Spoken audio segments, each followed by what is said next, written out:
Hey there, welcome back to Business as Unusual. In today's chat, we're mixing it up with the hilariously insightful Katie Bowman. We're diving into creativity during chaos, the power of punchlines in tough times, and the courage to laugh when the script of life gets flipped. Grab your favorite mug, pour yourself some comfort, and let's get ready to talk life, laughs, and the unexpected turns with Katie.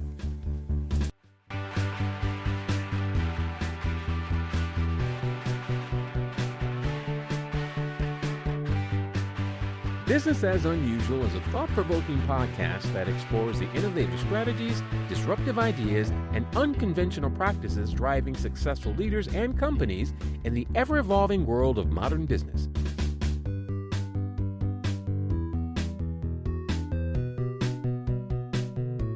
Subscribe, comment, and share for weekly inspiration with our host, Aicila. Hi, welcome to Business is Unusual. I am really excited today to be with artist and comedian Katie Bowman. Welcome to the show, Katie. Hello. Thank you so much for having me. I think this is going to be a great conversation. Katie and I have already managed to talk about several things. Sorry, guys. That was for us. But this is for you.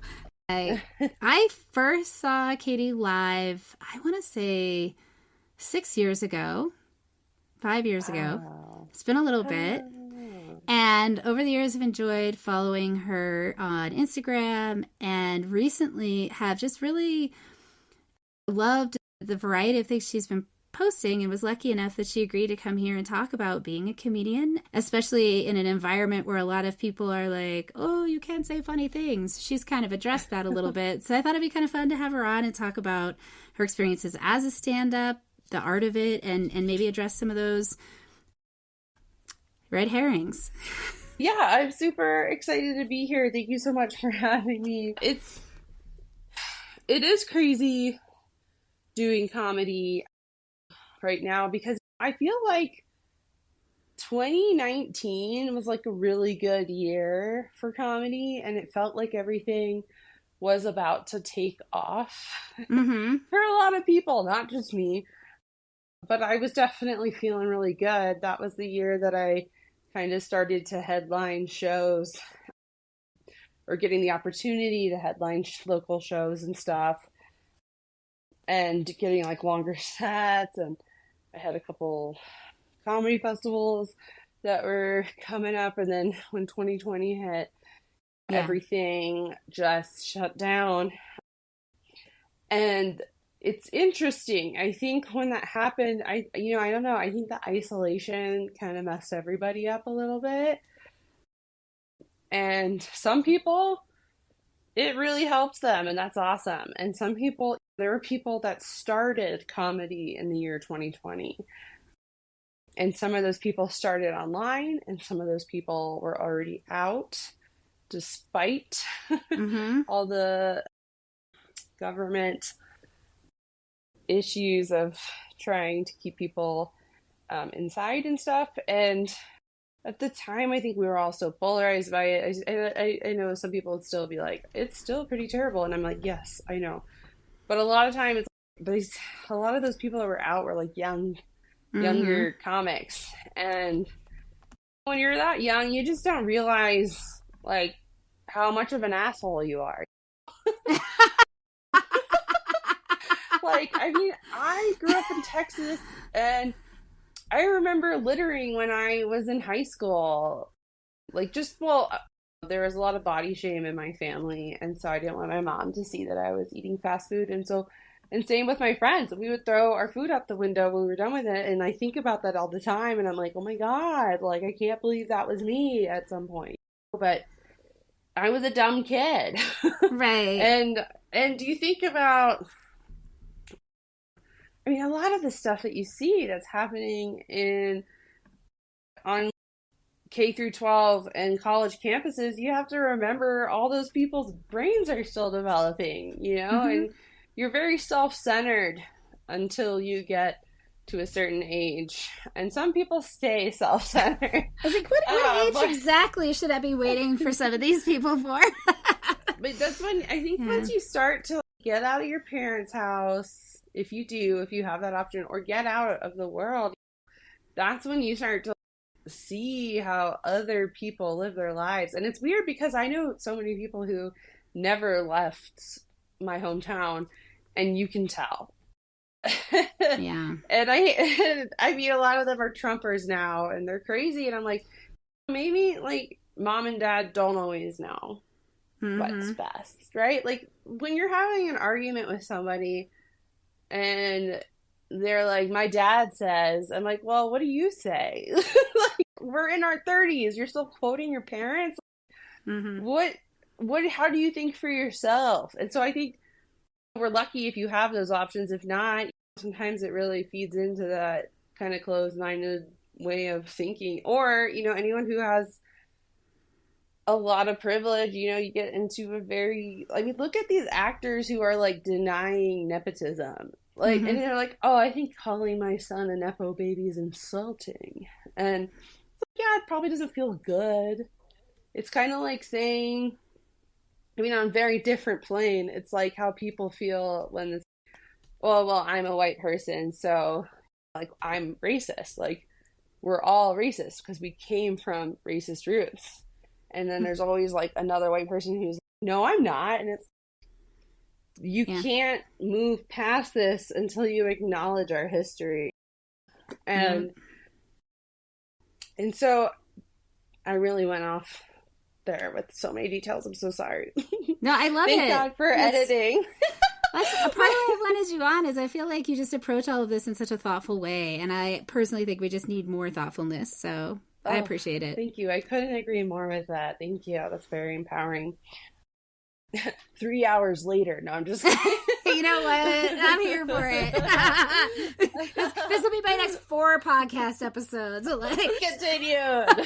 Katie's thoughts on white supremacy. Katie's thoughts on comedy. Katie's dog. Yes. Yeah, Katie's dog. Just a whole episode of the dog interruptions.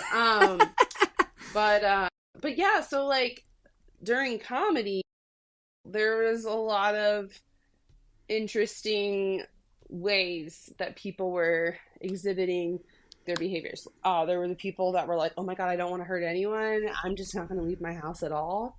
Right. And I mean, for remote workers, that's awesome. But I was working at Planned Parenthood 40 hours a week during that and getting everyone face to face for a while. There was a point where they were like, if we have masks, we have to give them to the hospitals. And I'm like, but you can't go home even though we're in a pandemic. And I was like, it was jarring. Working nonprofits, they just work into the ground. But like, you get a little jaded when you see all these people online, like being like, how dare you do anything out there? And it's, well, I'm literally risking my life every day at work. So I need some solace. Sorry, me and my coworkers went to a park and hung out for a moment after a 10-hour shift of just seeing people in healthcare. And there's that animosity. Then there were the people that just do not care. They refuse to wear masks. It's like a pain in the ass trying to get people to wear masks just in the clinic. Yeah. Yeah. And now it's, you know, get up, I'll rape you. Like that kind of, there's like interesting people trying to start roast jokes like that even. Or I mean, I feel like, it's just I was gonna say, like, I feel like the roasts that I enjoy when they're made on me, because my kids love to do this. It's when something that I don't love that's true gets brought up in a clever way that I can't ignore, and I have to appreciate it, even if it does make me a little uncomfortable. It's not the uncomfortable if I feel threatened or I feel scared or I feel grossed out. It's the uncomfortable of, oh, that's accurate. Yeah. What were you thinking about saying that? And like, you got me. Yeah. You got me. Like, that's what you want. You want to feel like seen. It also, I mean, roasts are also a way to butter people up if you do it right. You know, like, you are showing things about themselves that they're not realizing are there. And it's like, oh, you've been paying attention to me, or you noticed something about me that's so true and I never noticed it myself. And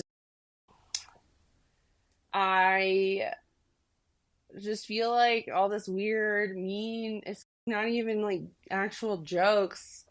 I mean, I'm all for alternative comedy, like where there's not just a classic like setup and punchline. And so like a good example of that would be like, for me, is a lot of people say I look like my dad. I feel bad for him because it must suck looking like a lady, you know, and it's like a twist and then a silly thing.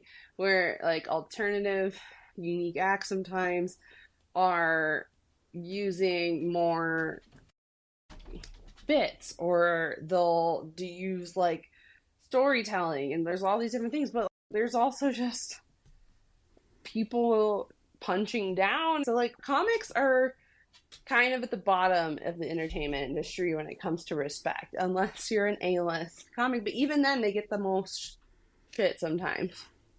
And now I think the entertainment industry just is not leaning into complete talent. They're looking at views, like who has a lot of followers and stuff, and sometimes that's, the algorithm is not kind. And it doesn't always want what's like a good writer, but that's how, you know, it's weird. Like, stand-up used to just be like, if you're a good writer and if you're actually funny, that's all you need. Now there's style and hot, sexy, like people becoming comedians that don't have to do much. And I'm like, sometimes I'm like, you don't think that person's funny. You just think they're hot. You're just horny.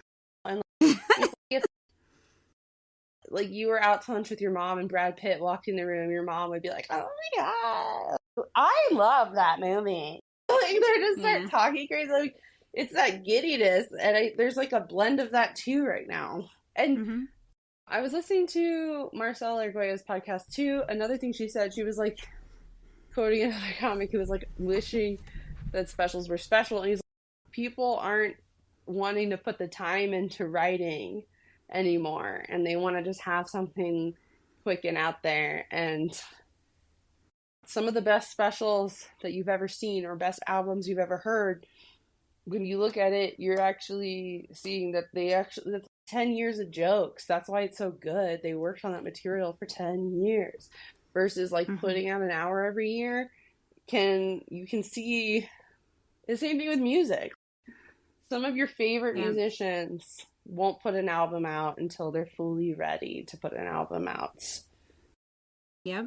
And everyone works. There's always outliers and everything. But to me, the punching down, I'm like, we're at the bottom of the bucket. So if you're a comedian punching down on someone, you have to also remember that half the people in the audience are looking at you like, oh, that's so sad that they're up there wanting attention.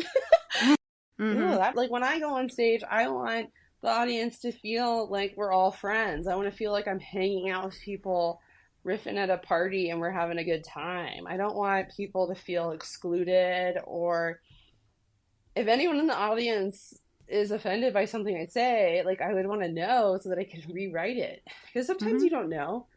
But there's that shock value. It's like quick, it's offensive.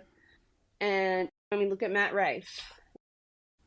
He had some weird crowd work bit that made him go super famous. He had plastic surgery. No, he didn't. We don't know. But I mean, look at the before and after pictures. It's like, it would be one thing if he just owned it. Oh, I had plastic surgery. You could write so many jokes about that. Like, just having plastic surgery jokes. Like, no one ever talks about getting their face done. Artie Lang, he had that coke problem, and then he fucked up his nose, and now it's flat.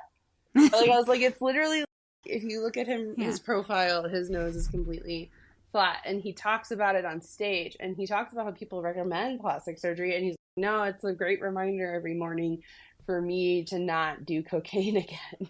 And that's really funny, and it's like real. But so then Matt Rife gets super famous because all these women love him, and it's that same thing. It's, I think you guys are just horny for him. You're not actually thinking he's funny. You're just, it's so weird. It's just like watching David Attenborough talk about birds. Like, the birds are jumping around, the female birds, and everyone, like, the other birds getting excited because this bird is so crazy looking.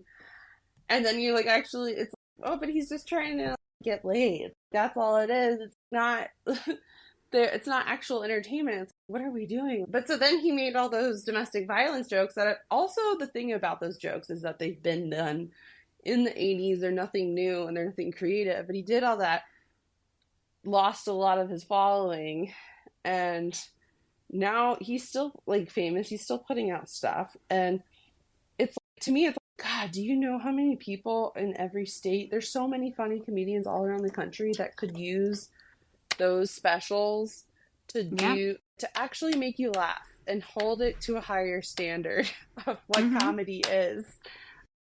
Same thing with Chappelle. I feel like because of who he was, people don't want to be like, okay, this is hate speech against trans people. And it's like, how many specials are we into it now? It's also like a part of, okay, you can't tell me that every time you watch it, you're like, oh, that's so original, because it's like the same thing every time. And then knowing that he's making millions off it.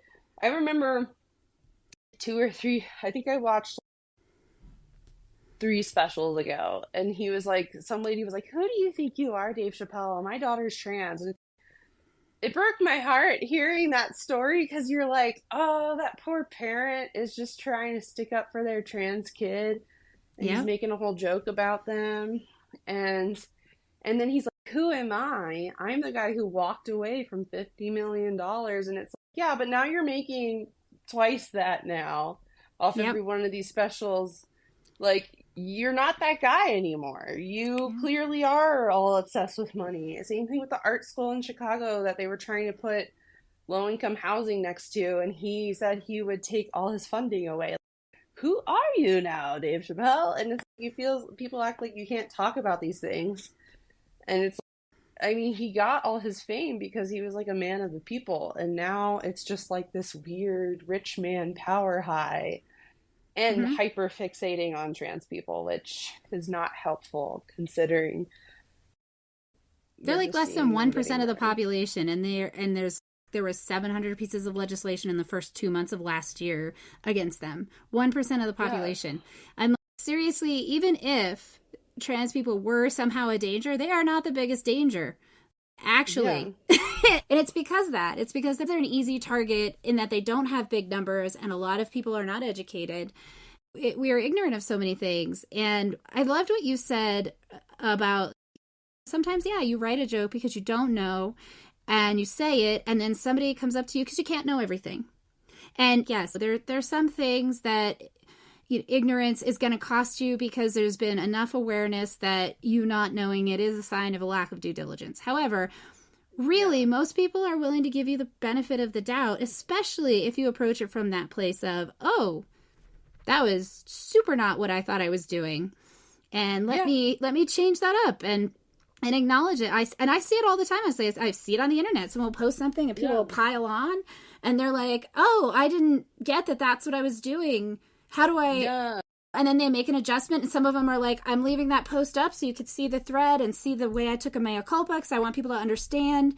So they're not editing themselves to look good or whatever. And I like that trend. I like that trend a lot because I feel like it's collective learning. There's things... They used to do open heart surgery on people. They have black and white videos of this, where they poured asbestos on the heart to keep it clean. Oh my God. No one would do that today. That wouldn't happen. But that was accepted practice. We learn, we evolve, and collectively we learn and evolve. So that, I think, is important. I have a lot of respect for comedy and comedians because I feel like they are the truth tellers to communities. They can say things that need to be said in ways that people can actually hear them at times when it's dangerous, often for other people to say it. So no burden to you. I put you on a pedestal in this way as a comedian. But I shared with you before we started the show, I've worked with comedians off and on in my years, and the ones that I worked with, there were no conversations in which I did not get jokes tested out on me. If we talked for 20 minutes, I got 5 or 6. And I'd hear them over and over again because they're constantly trying to get the right words, the right delivery, the context, how people react, all of that. So look at Lizzo. She had that lyric in her song that she just didn't know was a bad thing. And then she was like, I already edited it and re-released it. I'm going to be the change that I want to see in the world. And that was it. And then it's okay. Like, I've made mistakes. I didn't know that the word powwow was an indigenous term. And someone reached out to me and they were like, you put powwow in your thing. And I was like, oh my God, I had no idea. And so, I mean, it's just good to learn and be open to learning and just know that it's okay. Like, we don't know everything and we're constantly changing and language evolves. And you should be open to new ideas. Well, and I love the Maya Angelou quote. It's do what you know until you know better, then do better. It's okay that you don't know. It's okay that, and I say that with a caveat that I get that as a white lady, there are things I didn't know that it wasn't okay. I didn't know them. And also, what is it when you learn? When someone exposes you to information, do you lean in with curiosity? Do you step back with denial?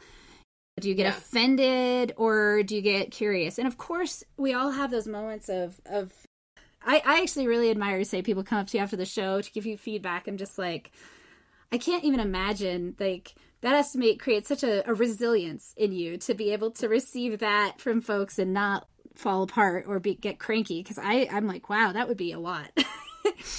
Yeah. No, it's mostly men.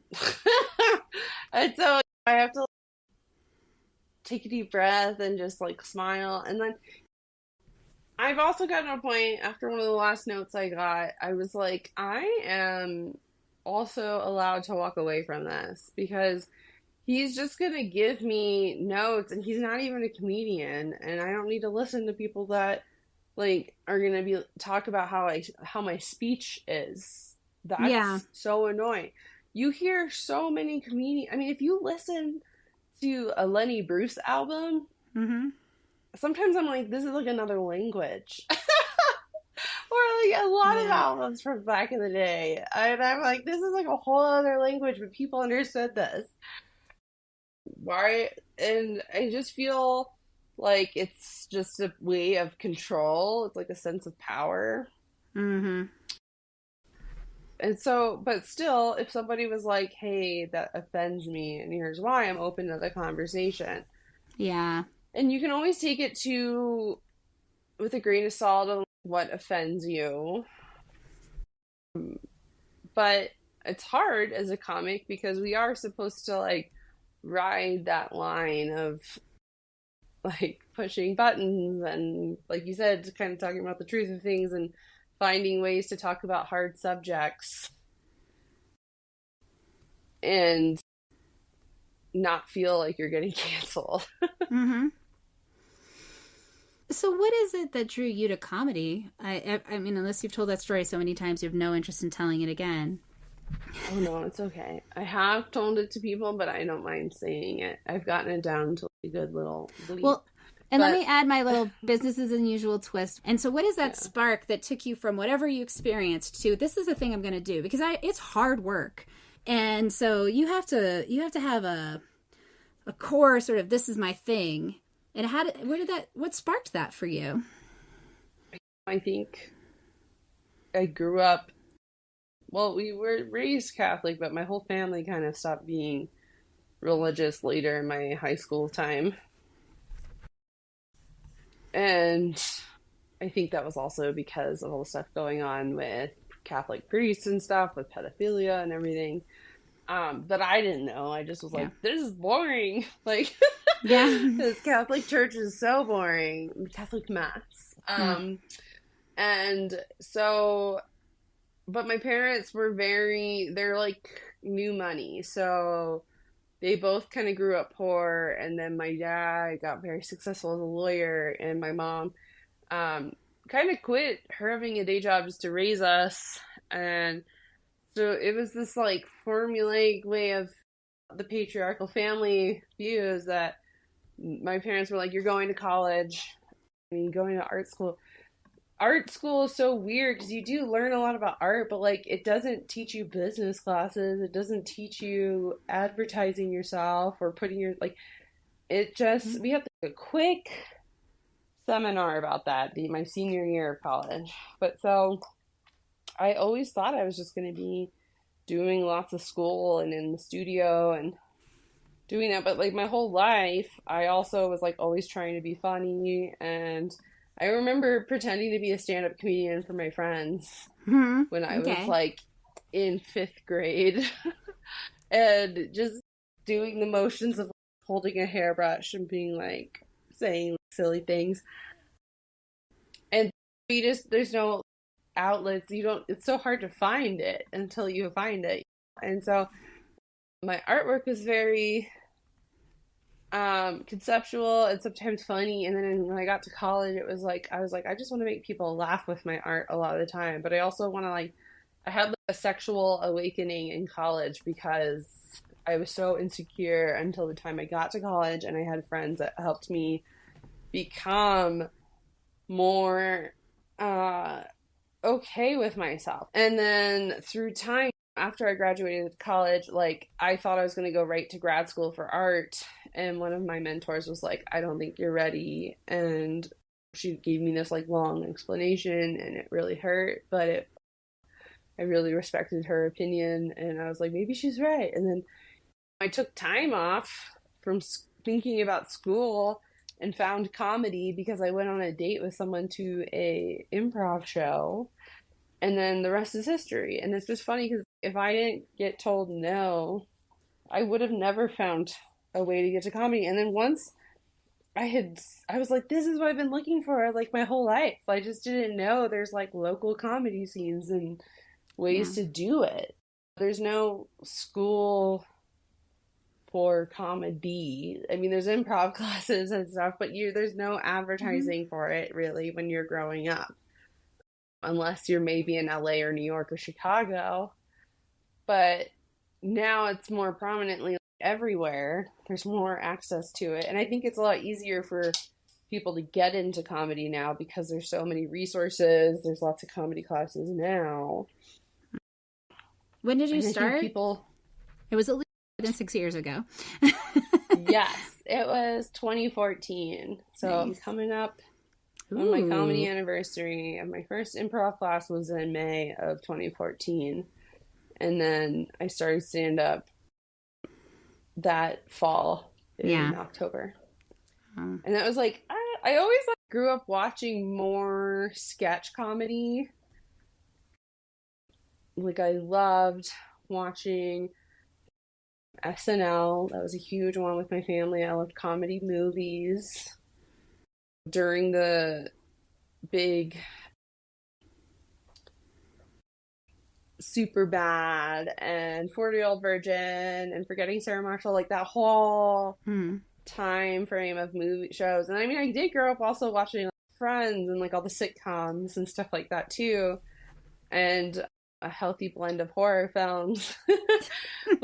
And I would go in and out of stand-up. I'd listen to stand-up albums, and so that's how I got into it. That's awesome. And it's such a circular path, right?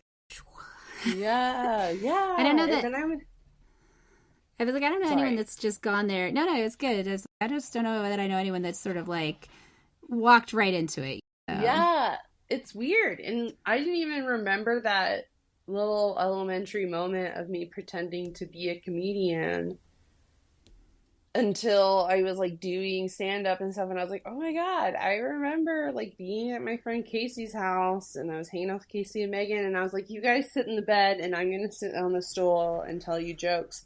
And I didn't know anything about stand-up obviously as a kid, so I think I had seen I must have seen a Carmen Lynch or a Wanda Sykes bit, and I was just reiterating it, or maybe Joan Rivers, and I was like, so I got my period today, and I hadn't even had my period yet. I was just saying what I heard on television, you know what I mean?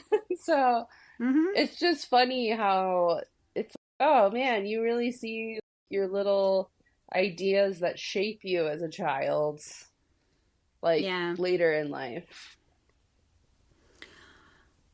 So do you have any advice that you like go to for your 10 years, or that you feel like if someone's either trying comedy or thinking about it, is there something, or even just being a performer, that you're like, this is my go-to, or this is... So if you're going to email anyone to pick their brain, offer them something. Get them coffee, get them a meal or something. A lot of people probably don't want to do it, and a lot of people won't respond to you. I've been there. I literally was that kid that was like, what can I do? I was reaching out to all these people, and a lot of people just don't, and maybe they don't have the time, but they just don't want to do it. So I'm like, if you have something to be like, hey, I'd love to buy you coffee or something and talk to you about comedy. A lot of comics love a cup of coffee, and a lot of comics can talk about comedy all day long. You know what I mean? So, or going out and supporting their stuff, follow them, go see their shows, listen to their albums. I feel like a lot of newer comics don't want there's a lot of new talent that doesn't want to watch comedy, and I think that's crazy because I mean, that's why I got into it, because I loved watching it. Like, I still get so sad when I think about how Chris Farley will never grace us with his presence again. And same with Robin Williams and Gilda Radner, like all those people. You just never know also when you're like, that's the last bit of content you'll ever see from them. And so I just think watching comedy in every form is so important. I think improv classes, so I went from improv to stand-up. If you have major stage fright, improv will help you do activities that break that and help you shake it out. It also teaches you how to comedically build. So, I mean, if you want to even get into writing, like that's a huge part of it. It really helped me with joke structure. And so you also can take stand-up classes now, which is super helpful. But the most important thing is trying to get as much stage time as you can. So like improv classes are a great way to get on stage. And also, you know, you're learning to share the stage with other people. You're learning to do character work. Those are all amazing things that help you become a good stand-up comedian. And maybe you just stay in improv and you love improv and it's your favorite thing in the world. And then you leads to like sketch comedy or clowning. But I think taking different workshops of all of them are really helpful. And then get on stage as much as you can. For me, if I can, I'll try to hit an open mic especially if I don't have shows that week. I'll hit an open mic just to get the feel of speaking into a microphone. And a lot of people now will argue that they like reach a point where they don't think it's helpful going to open mics, sitting, waiting, and talking into a void. But I am like, or they'll be like, I'll just go to a showcase and ask for 5 minutes or whatever. I was like, I don't have the balls to do that. I'll show up, and if someone gives me a drop-in spot, that's beautiful, but I'm never going to be like, can I do 5? Because I also produce shows, and I know that it's sometimes the lineup is so booked, I want to keep it as tight as possible. It's hard to squeeze people on sometimes if it's like an overbooked lineup and stuff like that. And so, but showing up, sometimes people will give you a spot if it's a light lineup, or they'll book you later on. Like just being out there and showing face is a huge part of it. Getting to know hanging out with other comics is a big part of it too. Just like going and supporting their rooms and their shows. But for me, I think just speaking into the void, even if I'm not getting any laughs, it helps me. It's like rehearsing in my bedroom. And typically, even if that's happening, there's a mic I go to in town where there's always this like one old man, and he'll laugh, and he's like watching, and I'm like, that's all I need. I just need to run it on someone. You know what I mean? And I don't need like a whole room just to figure that out for myself. For me, it's also just saying it out loud, and then I take that recording and I listen to it, and I just like ponder on it, like how can I get there faster, or where can I trim the fat? And that just helps me build material. And now there's also a lot of people who are like, oh, I don't want to, when you get started, they're like, Comedy Works is like a really good audience. Like, it's almost so good that people argue it's not real life. And they'll be like, that's not how people are in most audiences. And there's some truth to that sometimes. It's a good room. But, I mean, if you travel around the country, there's just as many great rooms like that, too. Hit mics because you want to work on stuff. And I think when you're new in those first 2 years, when I started, I was trying to hit 5 mics a week if I could. And it's just the stage time and just watching other people's sets. Something that I also notice is a lot of comics, when they start, they're not actually watching the sets. They're just there to try to do their sets, or they didn't even plan anything before they got on stage. And I'm like, what are you doing? Yeah. And that's also a lot of these crowd work videos are making people not think presently. But to me, good stand-up is not worrying about who's filming you. It's about connecting with the people that are 5 feet away from you. And that is where it's going to, if you're thinking about trying to get a good clip, you're not here. You're not in the moment. And you got to be a little present to actually crush. And I truly believe that. That's really great advice. Being present is, I think, key to so many things, and the antidote, honestly, to a lot of the things that I find to be discouraging these days. Performers, comedians, musicians, there's often there's a lot of rumors, like they're very introverted. There's a rash of suicides in the music world in the last several years. I don't know statistically if it's a lot, but it feels like that. How do you keep yourself, inspired and, going in a somewhat, from the outside, it seems like brutal industry? I think reaching out to friends, making sure you have a community of support is so important. Like, family's great for a lot of people, but for me, I need more than just family. I think that also, if I don't talk to people, sometimes I'll spend a whole day at home just working on stuff, being alone, and then I start getting in this weird headspace. And the minute I go out and talk to people, I'm like, oh, that was nice. And it's because we're social creatures. You need to you need to hang out with people. You need to leave your house sometimes. And especially, I think the pandemic really showed people how much they love their home. But also, you get in this weird headspace where you start feeling, I think it's like a phobia of interacting with people and assuming the worst. And the truth is, people change, and we never know who is going to hang around for the long haul. But I try to look back on any friendship that's ended and been like, man, we had some really good times while it lasted. And fuck them for leaving me. No, I'm just kidding. But yeah.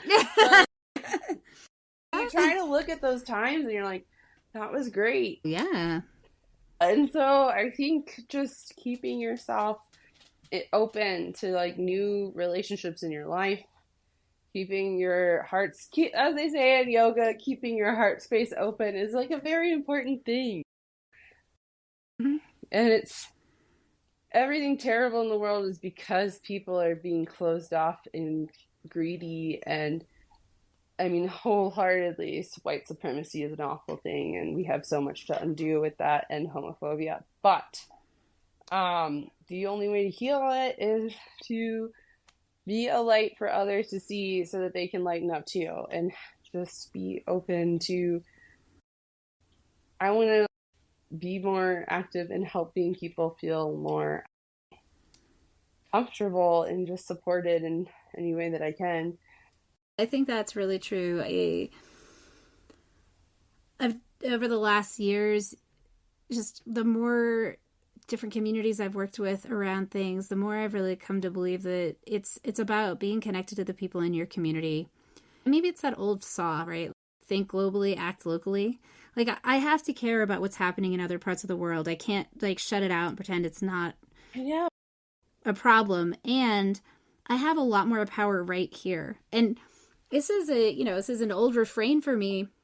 So I apologize to you all who are listening if I leave this in the episode, but I would love to see that world. What if we had everybody do whatever they could to help those around them for a week? What would happen? How would the world be different if we lived in that world? Totally. It'd be pretty amazing. It really is. Like, what would the world be like if we were way more open about helping people and just listening? And there's such a defensiveness about just how, like, just giving other people love right now. That's why, and in these times, that's why, circling back to the R word and shit, I just have no patience for it, because I'm like, stop trying to put down people who can't even fucking stick up for themselves. Like, that's no different than waving $1 in front of a homeless person and then keeping it. Like, you're not helping, and you're not making people feel welcome. And imagine, I always go back in those thoughts too. Imagine what the world would be like if all of our queer family from history could have been so open about their sexuality and gender. I'm like, who would have been non-binary? Because, I mean, at the end of the day, is like, there's a lack of empathy in the world. And it goes in so many directions. Yeah. I think you're right. Like, during COVID, it got amplified. People forgot how to be people. And let's be clear, I love the internet. I love tech. I am all into it. And I also see the ways in which we have to find ways to integrate it that do not dehumanize ourselves and others quite as much as we have, maybe at all. I don't know, it's a little radical, but I feel like we've lost that connection, and I think connection is the antidote, and it's the key, and I think technology can be a way to enhance it. It's just like with AI. All the AI projects that are getting funding are pretty destructive, and they've shown that actually AI has the possibility of being a groundbreaking support for healthcare. That it could make a huge difference for healthcare professionals to be able to essentially use AI to help problem solve around some of the things that they're working with, and to get more consistent information, feedback, and sets of questions to prompt them. And that's not what we're investing in, right?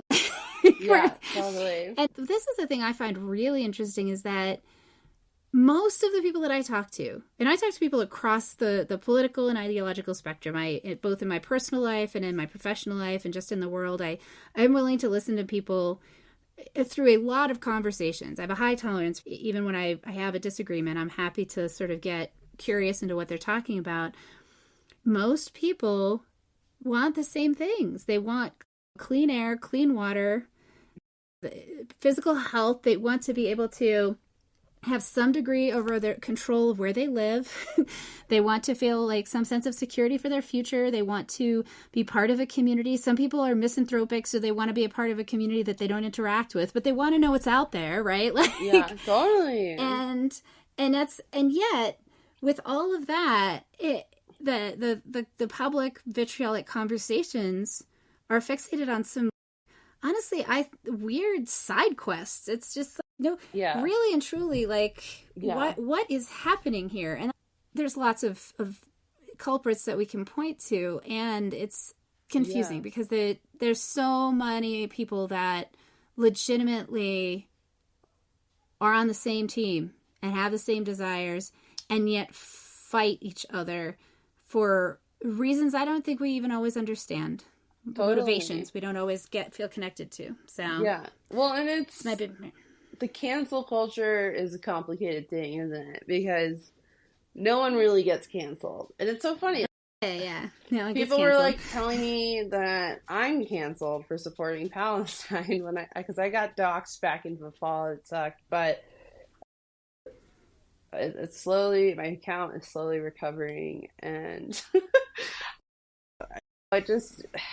it's whatever. But I was like, cancel culture's doesn't work, and they were like, what do you mean? Yes, it does. And I'm like, maybe it works for women, because I was joking, but I was like, women speak up about stuff. It's getting better, but look at Sinead O'Connor. Like, she got completely lost her career, and then she was like, actually, I'm going to continue being an activist, which was great.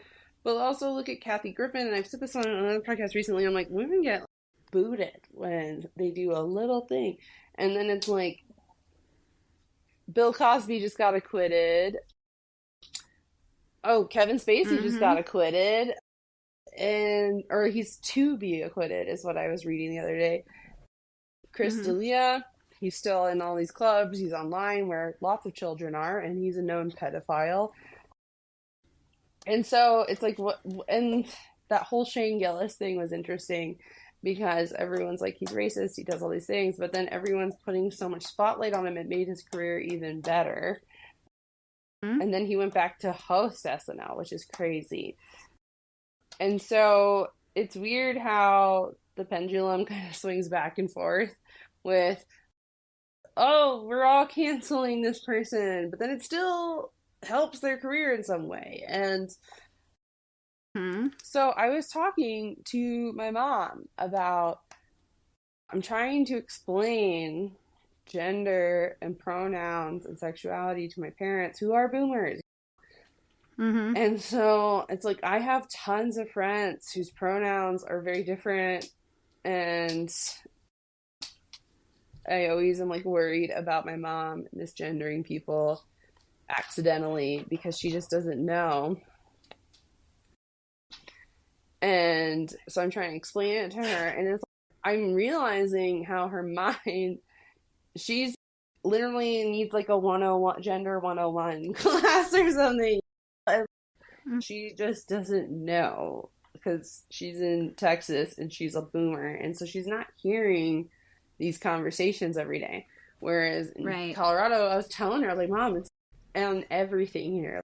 If you have to put your pronouns on stuff, and I'm just teaching her, and she's like learning the language. And so I think there is like, you got to see a little bit of meeting across the aisle so these people can learn what it is. Because I think, hearing, oh, you're misgendering someone might be like, what? I'm what? And they get defensive versus, hey, have you heard the new language that we're all using? This is in offices, this is in schools, and it's probably going to eventually get to you. But it's the future. So do you want to learn it? There's so many ways that we can lead conversations with empathy and understanding that we got to meet people where they're at in order to make change. That's frustrating, but it's also the truth. Well, I worked with this woman. She's actually the first guest for this season. Amina Chowdhury, one of her courses is called The Art of Interrupting Racism. And that's one of the things that she talked about in the class that I thought was interesting, was that when you step away, if you say, oh, I can't deal with my mom around this, then that becomes the transgender person's problem. Whereas if you lean in, even, and I caveat, of course, if there's danger, it's different. But especially for those of us who have family and friends who live in a variety of places, having the time and the space to have that conversation means it takes the burden off of the trans person or the person of color or the person with disabilities, so that they don't have to have that conversation with that person in that way. You've created an on-ramp for understanding. And maybe she'll take it up, maybe she won't, but at least she has that to work with. And when she confronts that situation, she has something to draw on instead of her own ignorance. And instead of just her ingrained reaction, you're giving everybody a little bit of opportunity there. And I thought that was such an interesting thing to identify, because I feel, to your point a little bit, that when folks get exasperated, oh, my family doesn't get it, they'll step away.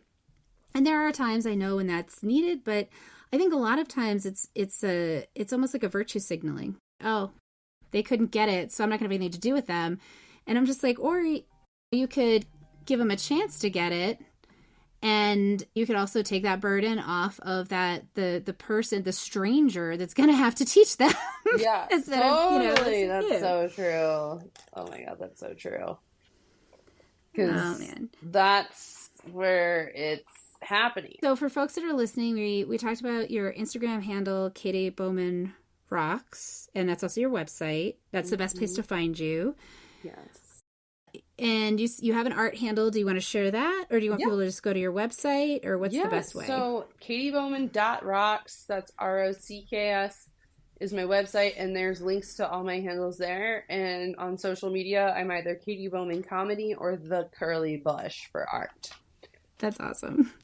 Wonderful. And thank you so much for your time today and all the things that you shared about comedy and presence and curly bushes. Well, you didn't really, but now I want you to know. Well, obviously it's because the hair.